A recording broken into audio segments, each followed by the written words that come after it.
Assalamualaikum warahmatullahi wabarakatuh. Halo anak-anak, bagaimana kabar kalian? Sehat? Anak-anak, sekarang kita akan membahas tentang teks eksplanasi, ya. Kalau kalian misalkan sudah mengerti eksposisi, maka Mister yakin kalian akan paham tentang eksplanasi di sini. Oke? Nah, teks eksplanasi di sini saya mengambil dari buku Yudhistira, halaman 90, ya.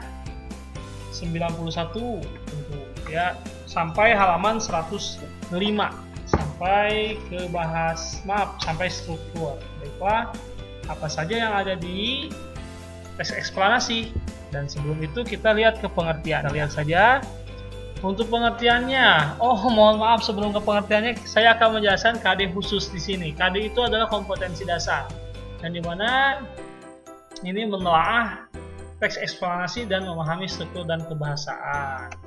Tujuannya ya kalian supaya bisa mampu menelaah teks eksplanasi, mengetahui struktur dan kebahasaan teks eksplanasi.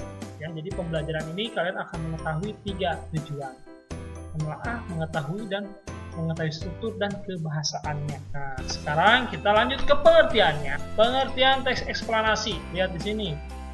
Sebuah karangan yang isinya berupa penjelasan-penjelasan lengkap mengenai suatu topik yang berhubungan dengan fenomena-fenomena alam maupun sosial yang terjadi di kehidupan.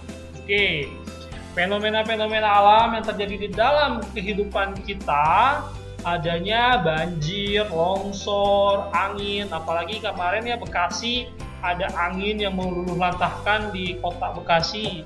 Nah, itu bisa jadi kalian buat teks eksplanasinya, ya. Kenapa? Kita nggak usah jauh-jauh ke Antartika, gunung es, kita yang ada di sini aja. Nah, itu yang membedakan teks eksposisi. Kalau eksposisi bebas artikelnya, kalau eksplanasi lebih ke alam dan sosial pembahasannya. Nah, selanjutnya tujuan. Apa tujuan teks eksplanasi? Jelas, memberikan informasi kepada siapa? Kepada pembaca, untuk mengetahui yang tidak diketahui menjadi tahu, dan tentu memberikan informasi secara faktual. Fakta-faktanya ada, data-datanya ada. Maka dari itu di sini berhubungan sekali dengan ensiklopedia. Oke. Selanjutnya, ciri-ciri teks eksplanasi. Ciri-cirinya apa saja? Memuat informasi-informasi yang fakta, jadi benar-benar terjadi. Terus membuat suatu fenomena tentang keilmuan, ilmu pengetahuan, fenomena-fenomena alam yang terjadi di sini.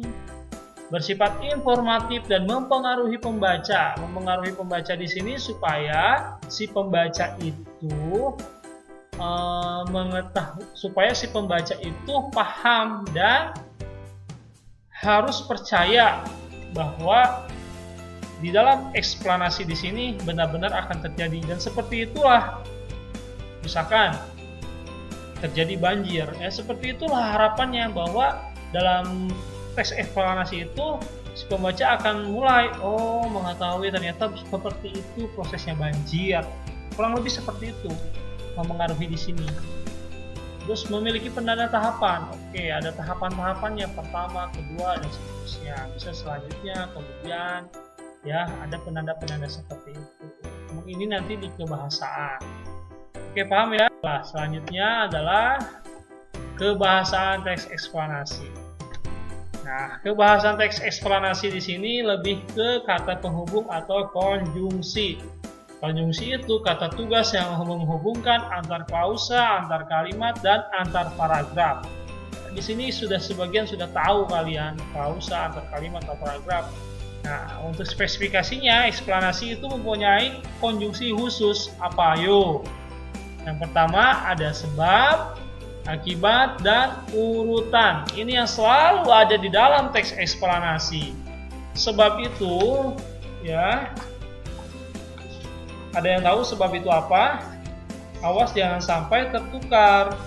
Nah, kalau sebab, suatu peristiwa terjadi karena suatu sebab tertentu. Ya. Jadi adanya peristiwa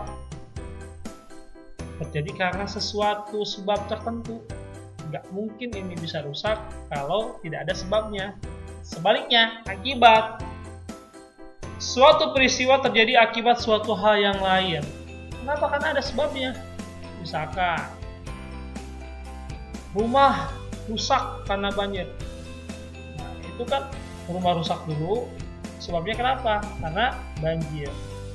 Gitu. Atau kenapa terjadinya banjir? Sebabnya apa? Atau akibatnya apa?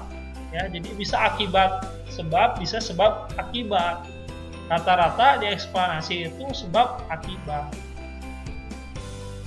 Adanya hujan maka mengakibatkan banjir atau banjir bandang.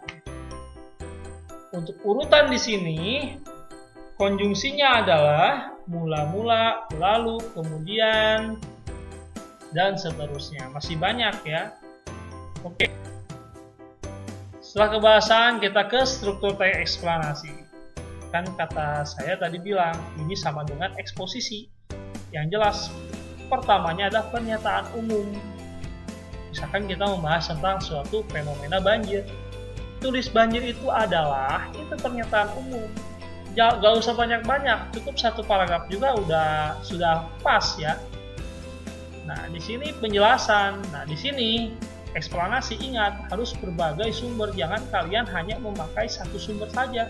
Apalagi kalau di Google yang hanya sebatas sedikit dapat pusakanya. Saya sarankan harus mempunyai ensiklopedia yang benar-benar bermutu dan terjamin.